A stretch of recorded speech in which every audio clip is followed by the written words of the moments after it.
Helping and earning platform है। तो क्या है कि यहाँ पे लोगों की मदद भी होती है। अगर आप यहाँ पे जुड़ते हैं तो आपके क्रिटिकल सिचुएशन में ये संस्था के लोग मदद करेंगे। अब एनजीओ है तो स्वाभाविक है एनजीओ खुद डोनेशन पे चलती है, तो वो मदद कैसे करेगी। तो इन्होंने क्या किया है, एक सिस्टम तैयार किया है जिसके थ्रू यहाँ पे जितने भी लोग एसोसिएट जितने भी लोग जुड़ते हैं, अगर उनके फैमिली में कभी क्रिटिकल सिचुएशन आती है, जैसे कि मान लो कोई किसी का ब्रेन हेमरेज हो गया, हार्ट अटैक हो गया, या मान लो कि कोई रोड एक्सीडेंट हो गया कुछ बड़ा जहाँ एफआईआर दर्ज है, इससे कुछ भी सिचुएशन आता है और लोगों को लगता है कि मेरे पास फंड की कमी आ रही है, लेकिन अगर वो इस संस्था से जुड़े हुए रहते हैं तो जैसे कि अपने घर में अगर कहीं पे भी दिक्कत आती है तो बाकी के लोग मिलकर सहयोग करते हैं ना।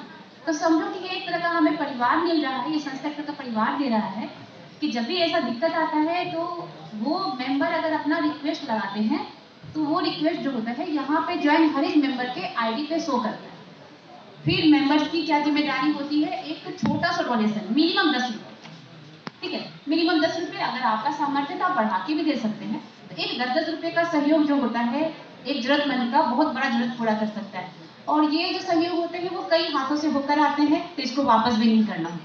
लोग करने को कर रहे हैं ना, कई लोग कहें मंदिर में दे रहे हैं, आप लोग मस्जिद में कहीं न किसी चैरिटी में आप इधर उधर दे रहे हैं, भिखारी को पैसे देते हैं, लेकिन उसका सही से उपयोग होता है कि नहीं होता कोई नहीं जानता। बहुत सारे क्राइम हो रहे होते हैं उसके पीछे, बच्चों को गलत आदत लग रही होती है। लेकिन अगर इस संस्था से जुड़ते हैं, यहाँ से जुड़ करके अगर भी मान लो हम लोगों के काम आते हैं तो स्वाभाविक है अच्छे वाइब्स आएंगे, दुआ मिलेगी तो अपना बरकत होगा ही होगा। तो क्या है, यहाँ से जुड़ करके अगर इस संस्था पे हम लोगों तक पहुँचाते हैं तो इसकी कमेटी बनाते हैं तो यहाँ